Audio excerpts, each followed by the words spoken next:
Hello, in this video I want to show you how to set up fingerprint scanner on Asus ROG Ally. To do this, we'll need to click on the Start, then go to the Settings. Here we can find Accounts. Scroll down a bit, enter Sign-in Options.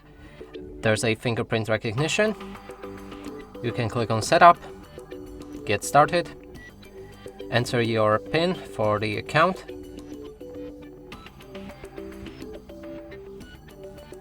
And now we need to touch the fingerprint scanner button, and I think it's located right here where the power key is.